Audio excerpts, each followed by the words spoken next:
Hi everyone, the Gauntlet is around the corner in Diablo 4 and with it comes a new patch, and for the rogues, one that particularly buffs Barrage. So this is something that is a bit of like a hype build right now, and I went in and made some updated planners here. I also decided to go over the other guides that I have. For example, here on Maxroll I have a Flurry RF planner that I've updated with a Gauntlet variant, and the same for the Death Trap and the Twisting Blades. Now I don't really think that those builds will necessarily be like the top choices, but if you are looking for these, I'm about to update the Maxroll guides and include some Gauntlet variants there, which however are not really that much different from the existing ones.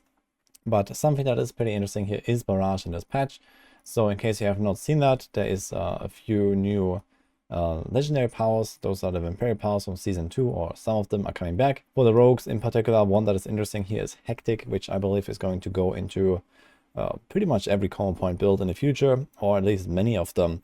There's a lot of cooldown reduction you can get there, which makes this pretty powerful. And there is some other stuff in there that's kind of cool. And down here we have the rogue changes. What you need to know there, in case you don't know, or you might have seen this in the past, but basically precision is getting a juicy buff here, and the range generators are getting a buff, flurry is getting a buff, and barrage is getting a buff, especially through the legendary power, the branching volleys. So previously this legendary power was really bad and almost to the point where I just wouldn't even use it. Now it's going to be like a powerhouse, so it makes Barrage overall a lot better, especially on AoE clear. Single target pretty much unchanged, but that was already pretty good. So now you have like a really nice combination of AoE and single target clear, and it's like a really great all-rounder skill. In fact, I think it's even possible to play like an inner sight Barrage, a bit similar to like a Diablo 3 Demon Hunter with multi-shot. Now, not exactly, you're lacking the pierce and so on, but I think you can replicate something that feels a bit like it. Now, I don't have footage for this yet, but I do have some Barrage gameplay here that I found on my hard drive. This is actually from Season 2, and this was way before the position buffs, before these Barrage buffs and so on. But in general, you can kind of see how this looks. And this is like a tier 90 dungeon, for example. And even here, I was like one-tapping elites, for example, in a single combo. And now this is a slightly different setup as well that I played here compared to what I have now for the Gauntlet. But in general, I believe that the range rogues are going to be very powerful, in particular PenRF and Barrage. But I think the melee builds will not be exactly on the same level in the Gauntlet at least. So the damage output you need to clear those bosses really fast is way easier to achieve on the range builds. And with Barrage having kind of this like all-in-one kind of combo, well, you have an extra skill slot on your bar, and that makes it really exciting. So with PenRF, you need to have 2 core skills. With Barrage, you have only 1 core skill. And in that case, for example, we have this setup here with Barrage. So I have this here, the Gauntlet. You can go with double agility skills, so dash, shadow step, and then the concealment as well. So you're extremely fast, flying through the map basically. And this is also what I used for example, for my 1 to 113 hour run. But I did it with pen shot, but I was mostly just farming vaults where there's no bosses, so you don't need single target damage, so pen shot kind of makes sense there. In the Gauntlet, however, there are bosses and there is generally less density, making Barrage a really solid choice.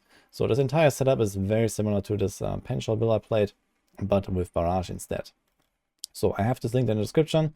You'll be able to try this out. This is probably my first build to go into the Gauntlet with on the Rogue. The general idea here is that, similar to some other builds that we have seen for rogues in Season 3, we use Shadow Imbuement and Concealment combo, so you can reset the cooldowns of both these skills. The Shadow Imbuement with the Night Stalker glyph, so this is down here. You get 4 seconds off your cooldown whenever you enter stealth. So you try to reset Concealment, and you can do that with the Resistant Assailants aspect. So every time you defeat an elite, you get minus 10 seconds. And this effectively just resets Concealment pretty much entirely, because you have a bunch of extra cooldown. The base cooldown is like 20 seconds, and you can get a bit less from extra skill points. And then, cooldown reduction, it's like 12 or 13 seconds or so. So, a few seconds off after every elite kill. And every time you do that, you reset your Shadow Imbuement. And Shadow Imbuement is like your big AoE clear, so you shoot a Shadow Imbued Barrage into a pack with 3 combo points and precision stacks, and the entire pack will explode. Especially with this buffed up branching volley that we're gonna put on the amulet. So this is still the old version here. We are waiting for the patch to update, but yeah, as you saw here in the patch notes, this new aspect is really powerful. So this is gonna be really good. Even if your Shadow Imbuement is down, you're gonna have pretty solid area clear, I think. And most of the other setup here is pretty much relatively standard combo points, rogue stuff, and precision rogue stuff. So if you have played a rogue already, then you're going to be familiar with almost everything here. Condemnation for combo points, you have rapid, we have edge masters, expectant. So kind of like a pretty standard setup here. We stack core skill, crit damage in particular, because that buffs the position, key passive here. We have the Sky Hunter.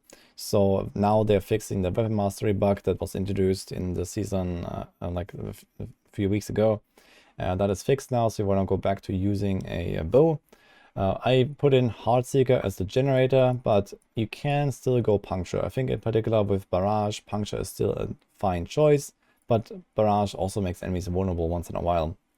Plus we have, for example, vulnerable from the Shadow Imbuement if you want, or you have also vulnerable from the Exploit Glyph. So especially with Gauntlet being like a very fast-paced type of content, I think the Exploit Glyph should kind of like cover you for the most part. So we are just going with the Heartseeker. We get a lot of extra attack speed, extra crit chance. You can even get extra crit damage if you want. So I just went with the double hit here just to make the precision stacks a bit more consistent, but this may not be necessary, and maybe this is better just to like blast down those bosses a bit faster. So in the end, I might do a little bit of fine tuning here, but I think like 99% of the setup is pretty much set in stone. We have stuff like, you know, the dash with some extra skill ranks, even to reduce the cooldown. We have the shadow step, just go fast basically. Same here with the concealment. We invest 5 points for the lower cooldown. We can also make enemies vulnerable there. It makes you unstoppable, so you can proc stuff like Ghostwalker, so you're basically almost all the time at movement speed cap. Plus you have those extra skills, so you're gonna fly through those maps. And then you have the Shadow Imbuement that you can activate quite often with extra cooldown reduction. And yeah, down here is like a few extra like speed passes, impetus, and the precision. And for the Paragons, it looks like this. So you probably want to follow this pretty much only when you're like level 100 already. So this is not like a full like leveling setup for the Gauntlet, but there are leveling setups here. So I think I have this here actually. Yeah, but basically that's like the level 1 glyph setup. So you want to build board by board here, and then I have the different glyph placements depending on what level they are. And for the Gauntlet, we have like the full endgame setup because I expect most people will be around level 100. Most importantly, here on the Paragons, we pick up the Eldritch Bounty node. So this just gives us extra shadow damage. So especially our shadow imbued attacks and the explosions will be much better. Then we have the cheap shot, which is not really that crazy in the setup, but you can slow stuff with the dash, for example. So here we have the slow, but yeah, it's not really that crazy, but it might proc here and there. Then we have just a bunch of extra nodes here, and we have Cunning Stratagem for the +1 arrow. So instead of 8 arrows, you're gonna fire 9 arrows. Gives you a bit better clear, a bit more nuke on single targets. It's just kind of nice to pick up, because it just does everything, makes everything better about Barrage basically. And most of the other nodes here is just like trying to stack up some good stats. So especially crit damage is really useful for the precision key passive. They have a bunch of this here. There's also some more here with Ruin on the No Witness board. And we stack up a lot of glyphs here. So Ranger, because it's a bow build. Then you have Night Stalker that we need for the Shadow Imbuement cooldown. Efficacy for extra imbuement, basically bigger explosions and also a bit more non-physical damage. Exploit for the vulnerable, and combat that we need again for the critical strike damage boost for precision. So this is kind of the Paragon setup here, relatively straightforward. And well, for the aspects I mentioned most of these, we don't really have like a lot of defense here, but I don't think this will be too necessary. One thing though to note is that I actually don't have that much armor in this. So this has, yeah, okay, close to 10k armor. And you could run something like Juggernaut or Disobedience, but I would not really go for it. Instead, I think I would rather just like put like a % armor roll here. So we have armor here, armor there, and it kind of works out. In the Gauntlet, we expect that the armor cap is 11.2k, but it's probably just not really that dangerous there. So even if you're not fully capped, you should be okay. So I kind of like dropped Juggernaut here. We also don't suffer from the longer evade cooldowns, so you can evade more.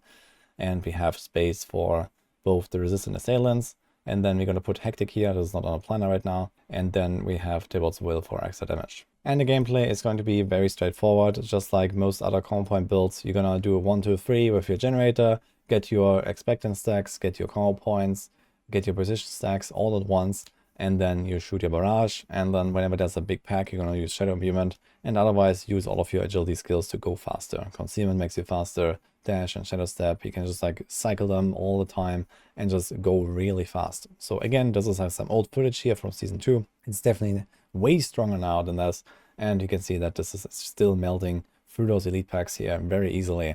And in a Gauntlet, I expect it's gonna like blow up entire packs with like a single barrage. So this is kind of how that's gonna go. Now the last thing, a bit of like a sneak peek, I want to try this out in actual like, you know, post-patch environment and see how it goes. But I made this inner side barrage setup here, so this is somewhat similar to what I have just seen, but well, most of the rogue builds right now are combo point builds, and this is explicitly not a combo point build. So I tried to make something work here that goes with inner side instead. And the idea is that you just spam barrage. There's no generator skill here, it's just a spender, and you just try to refuel your energy in other ways. And you can just shoot with no downtime, like a very laid back one button build basically, and the rest is just you know, mobility yet again. So you have kind of like the same combo with concealment and dash and so on, and the shadow imbuement.